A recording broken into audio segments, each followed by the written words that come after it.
चुनावी रणनीतिकार प्रशांत किशोर आज मुंबई में एनसीपी अध्यक्ष शरद पवार से मुलाकात करने वाले। जानकारी के मुताबिक 2024 में पीएम मोदी के सामने विपक्ष का चेहरा कौन होगा, इसको लेकर विपक्षी दलों के बीच चर्चा हो रही है।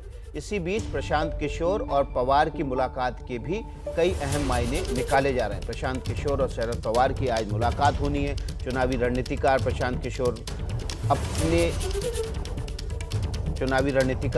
किशोर एक एक कर कई राज्यों में गैर बीजेपी नेताओं के समर्थकों को जिताने में कामयाब रहे हैं और अब उनकी मुलाकात हो रही है शरद पवार से। शरद पवार से क्या है इस मुलाकात के मायने, मृत्युंजय सिंह हमारे सहयोगी जुड़ गए हैं। मृत्युंजय, क्या है इस मुलाकात के मायने?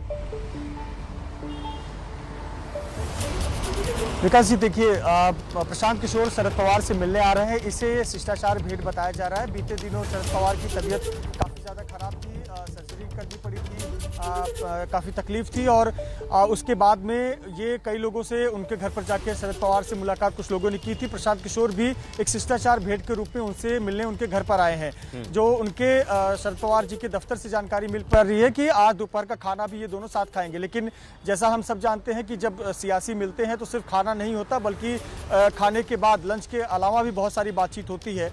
कुल मिलाकर जो पूरा चक्रव्यूह है वो 2024 है कि किस प्रकार से पूरे देश भर में एक मोदी के विरोधी जो दल है या नेता है उनको एक मंच पर लाया जाए और इसमें बड़े नेताओं की कैसी भूमिका हो। अगर पश्चिम बंगाल से ममता बनर्जी मजबूत हैं तो महाराष्ट्र से एक ऐसा नेता जो सर्वमान्य नेता हो विरोधी दलों में, तो ऐसे पर शरद पवार एक ऐसे नेता हैं जो यह महाराष्ट्र से भूमिका अदा कर सकते हैं और देश के कई विरोधी पार्टियों को एक मंच पर लाने का काम कर सकते हैं। और प्रशांत किशोर यही काम में जुटे हुए हैं। शरद पवार एक बार प्रशांत किशोर यहाँ निश्चित तौर पर बात बताएंगे और पूरे देश के सामने एक उदाहरण रखेंगे कि जैसे महाराष्ट्र में विचारधारा अलग होने के बावजूद भी शिवसेना, कांग्रेस, एनसीपी और कुछ अन्य छोटे दल मिलकर एक सरकार चला रहे हैं और सरकार की कुछ जगहों पर सराहना भी की गई है।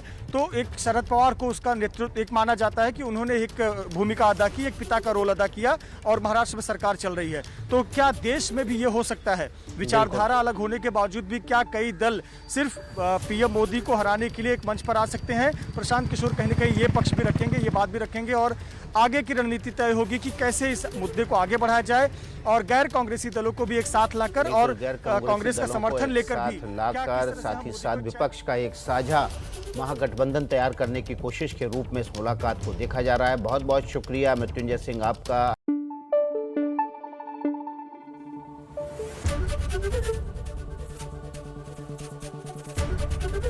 एबीपी न्यूज आपको रखे आगे।